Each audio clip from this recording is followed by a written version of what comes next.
नमस्कार बंधुरा welcome to प्रियार रान्नाघर। नतून एकटा रेसिपि देखार जोन्नो सबाइके स्वागत। आज के बानाबो झुड़ो आलू भाजा। এই ঝুড়ো आलू भाजागुलो खेते दारुण लागे, छोटो थेके बड़ो सबारই भालो लागे। बाड़ीते खूब सहजभावे এই ঝুড়ো आलू भाजागुलो किभाबे बानाबो सेई रेसिपि शेयर करब। और এই आलू भाजागुलो बानिये अनेक दिन पर्यन्त रेखे खेते पारबेन। तो चलुन रेसिपिटी देखे निई। एखाने आमी 3টে माझारी साइजेर आलू छाड़िए धुए निएछि। एबार एखाने एकटा बड़ो साइजेर आमी ग्रेडार निएछि। এই গ্রেডারের ছিদ্রগুলো দেখবেন একদিকটা সরু থাকে আর একদিকটা একটু মোটা থাকে, তো সরু দিকটা দিয়েই আমি গ্রেড করব। আর দেখুন আলুর ঠিক এই সাইডটাই আমি গ্রেড করব, তাহলে আলুটা সুন্দর লম্বা লম্বা হয়েই পড়বে। আর গ্রেডারের এই সরু ছিদ্র দিয়ে গ্রেড করলে সুন্দর সরু সরু হবে। একটু ভালো করে লক্ষ্য করে দেখুন আলুটা কিন্তু ছিদ্রের একেবারে প্রথম থেকে নিচে পর্যন্ত টান দিলেই সুন্দর লম্বা লম্বা হয়ে পড়ছে। তো দেখুন আলুগুলো কতটা সুন্দর লম্বা লম্বা হয়েছে আর সরু সরু হয়েছে। আলুটা যত সরু করে কাটবে তত কিন্তু দেখতে ভালো লাগবে। আলুগুলো গ্রেট করে সাথে সাথে জলের মধ্যে দিয়ে দিতে হবে, না হলে আলুর মধ্যে লালচে একটা কালার চলে আসবে, তখন আলু ভাজাগুলো একদমই ভালো লাগবে না। তো দেখুন আলু থেকে কতটা পরিমাণ কষ বেরিয়েছে আর কেমন লালচে কালার হয়ে গেছে। এবার এই আলুটাকে খুব ভালো করে ধুয়ে নিতে হবে। জল পাল্টে পাল্টে অন্তত 3 থেকে 4 বার ধুয়ে নিতে হবে। তো এইখানে আমি আলুগুলো 3 থেকে 4 বার ধুয়ে নিয়েছি। দেখুন কতটা সুন্দর পরিষ্কার জল এসছে। এবার আলুগুলোকে ভালো করে ছেঁকে তুলে নেব। এইবার এখানে আমি নিয়েছি 1 বোতল ঠান্ডা ফ্রিজের জল। এই ঠান্ডা জলটা এবার আলুর মধ্যে দিয়ে দিচ্ছি। ফ্রিজ থেকে বের করে সাথে সাথেই আলুগুলোর মধ্যে দিয়ে দিতে হবে আর আলুটাকে খুব ভালো করে ভিজিয়ে রাখতে হবে। এবার 5 মিনিট পর্যন্ত ঢাকা দিয়ে রেখে দিয়েছি। 5 মিনিট পর দেখুন ঢাকনাটা তুলে নিয়েছি। এবার আলুগুলোকে খুব ভালো করে ছেঁকে নেব।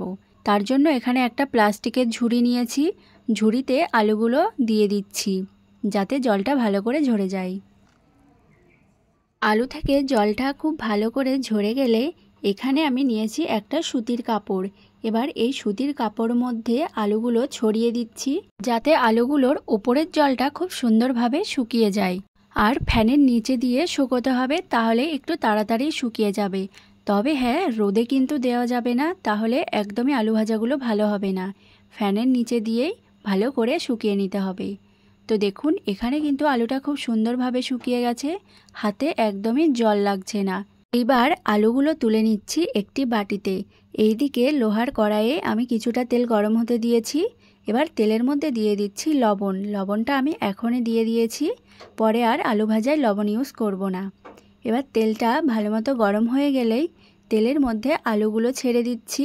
আর হ্যাঁ, আলুগুলো দেওয়ার সময় গ্যাসের আঁচটা বাড়িয়ে দিতে হবে। আলুগুলো দেওয়া হয়ে গেলেই গ্যাসের আঁচটা আবার মিডিয়ামে রাখতে হবে, না হলে আলুগুলো লালচে হয়ে যাবে আর ভালো মুচমুচে হবে না, ভালো ভাজাও হবে না। আলুগুলো দিয়েই এইভাবে অনবরত নাড়াচাড়া করতে হবে, না হলে দুই দিকটা খুব ভালো মতো হবে না। তো এইভাবেই ভেজে নিচ্ছি। তো দেখুন এই আলুগুলো ভাজা হয়ে গেছে, সুন্দর একটা কালারও এসছে। এবার আলুগুলো তুলে নিচ্ছি। বাকি আলু ভাজাগুলো ঠিক একইভাবেই ভেজে নেব। এই আলুগুলো ভাজতে খুব একটা বেশি সময় লাগে না। এই আলুগুলো সুন্দরভাবে ভেজে নিয়েছি, এবার তুলে নিচ্ছি।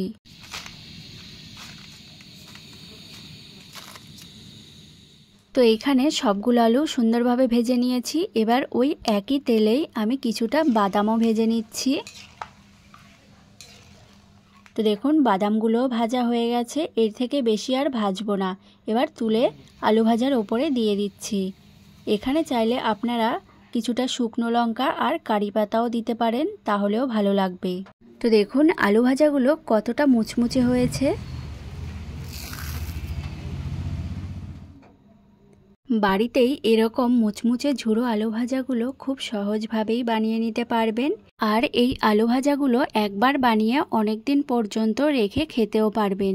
বিশেষ করে বাচ্চারা খুব বেশি পছন্দ করবে এই ঝুড়ো আলু ভাজাগুলো। বাড়িতে একবার বানালে দোকান থেকে আর কিনে খেতে হবে না। তো এই ভিডিওটি যদি ভালো লেগে থাকে চ্যানেলটি প্লিজ সাবস্ক্রাইব করে দেবেন আর লাইক কমেন্ট শেয়ার করে দিয়ে পাশে থাকবেন।